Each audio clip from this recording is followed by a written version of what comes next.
कुछ लोग जब आरसीएम में आते हैं तो दिमाग लगाना चालू करते हैं थोड़ा सा।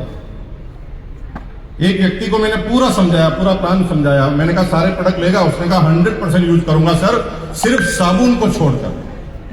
मैंने उससे पूछा साबुन क्यों? उसने कहा भाई साहब 2 पहले लक्ष्य पड़े हैं, उसको खत्म करूंगा, उसके बाद आरसीएम का लेना चालू कर दूंगा। कैसे कैसे नमूने बैठे हैं। अब तक वो मेरी टीम में 1.5 करोड़ लोग हैं, 16 लाख 15 लाख 14 लाख एक्टिव लोग होंगे। अगर वो 14 लाख लोग 2 साबुन नहीं खरीदे तो मेरे पास कितने करोड़ बीवी का नुकसान होता है। 2 साबुन का पैसा बचाने के लिए लाखों रुपए का नुकसान हम लोग कर देते हैं। अगर आरसीएम के प्रति हमारा समर्पण नहीं है, समर्पण उसी तरह से जो मां बेटे के बीच में समर्पण होता है।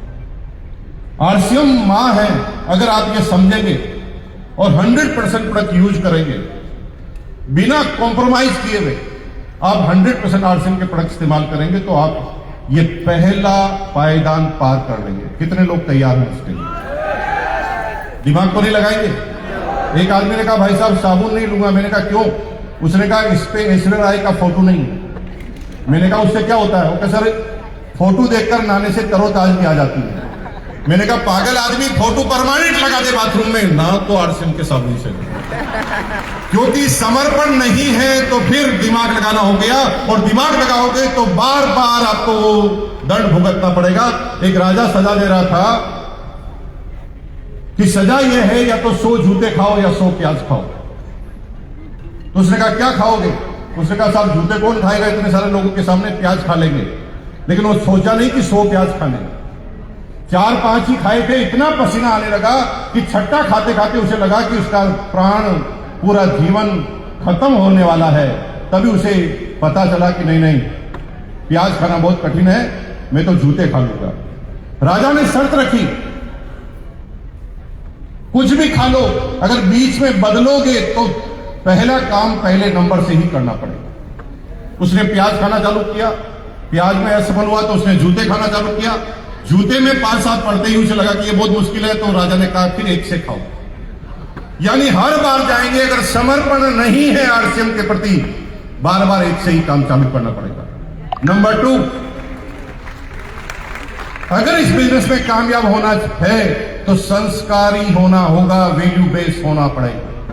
अगर वैल्यूबल नहीं है, आप वैल्यू बेस्ड काम नहीं कर पा रहे हैं।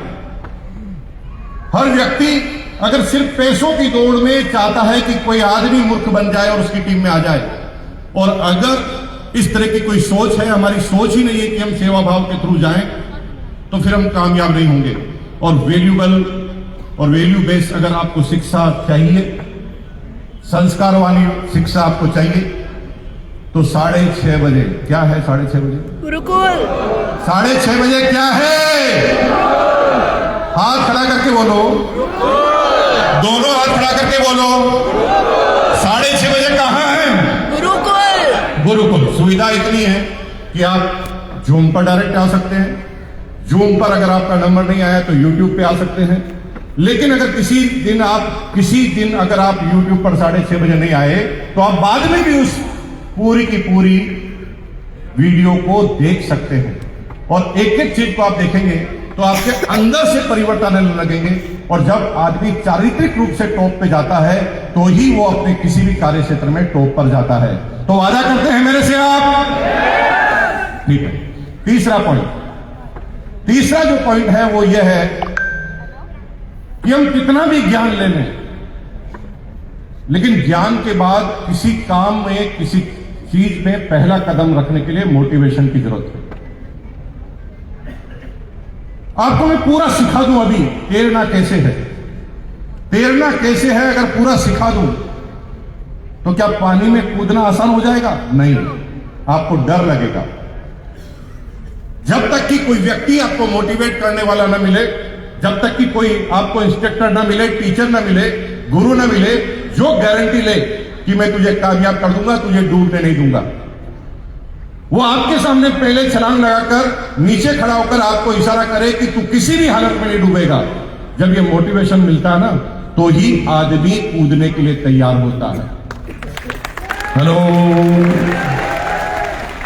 चलो तो हमेशा माहौल में रहना है। गुरुकुल हो या कोई एकेडमी फंक्शन हो या भिलवाड़ा के फंक्शन हो, जोनल इवेंट हो, लगातार माहौल में रहेंगे तो दुनिया आसपास के लोग आपको नेगेटिव नहीं कर पाएगी। माहौल बनाना है।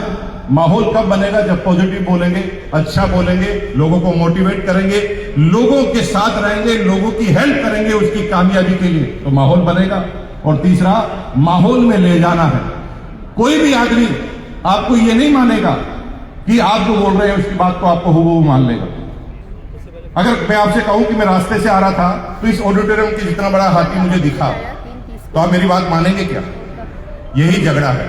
आरसीएम बहुत बड़ा है लेकिन आप उसे समझा नहीं पा रहे। को बोला राखी लेके जाने के लिए। आप कहते हैं कंपनी बहुत बड़ी है, इनकम बहुत बड़ी आती है, वैल्यू बहुत अच्छी मिलती है, और इस अभियान में आप कई लोगों की सेवा भी कर सकते हैं। हजार तरह की बातें आप बोलते हैं लेकिन सामने वाला इस बात को मानने के लिए तैयार नहीं, क्योंकि उसने देखा नहीं।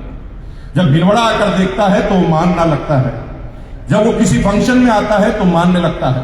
तो माहौल में ले जाना आपके लिए जरूरी है। झगड़ा यह है कि आप जब प्लान बताते हैं तो आप कहते हैं हाथी बड़ा होता है, तो सामने वाला कहता बड़ा नहीं होता है। मैं कहता हूं होता है, तो आप क्या बोलते हैं? नहीं होता है। मैं कहता हूं होता है, तो आप क्या बोलते हैं? नहीं होता है। होता है। आप बोलिए नहीं होता है। बोलिए नहीं होता है। नहीं होता है। होता है।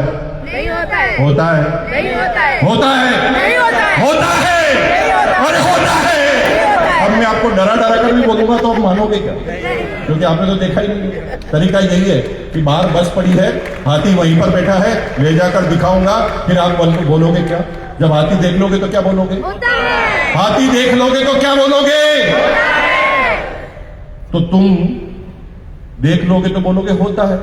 तो घर पर जाकर अपनी बीवी को समझा देना कि इतना बड़ा हाथी होता है। बीवी तुम्हारे नाक को सूंघेगी, वो कहे पागल हो गया, इतना बड़ा हाथी होता ही नहीं है। तो बीवी जो ही बोले नहीं होते, उसे बिठाना है बाइक पे और हाथी के सामने ले जाना है, तो बीवी क्या बोलेगी? होता है। तो बीवी को बोलना कि अब तुझे पता तो क्या होता है, जा तेरे भाई को समझा दे। भाई मान जाएगा? भाई कहेगा क्या जी तुम भी जीजाजी के साथ रहते रहते ऐसी बन गए, इतना बड़ा हाथी होता नहीं है। हर व्यक्ति को ले जाके दिखाना पड़ेगा, यहां पर लाना पड़ेगा, इन फंक्शनों में, इन जोनल इवेंट में लाना पड़ेगा, आरसीएम वार्ड में लाना पड़ेगा, गुरुकुल में लाना पड़ेगा, तब आदमी मानेगा कि इतना बड़ा हाथी होता है। माहौल में रहना है, माहौल बनाना है, और माहौल में बहुत बहुत धन्यवाद। Thank you very much.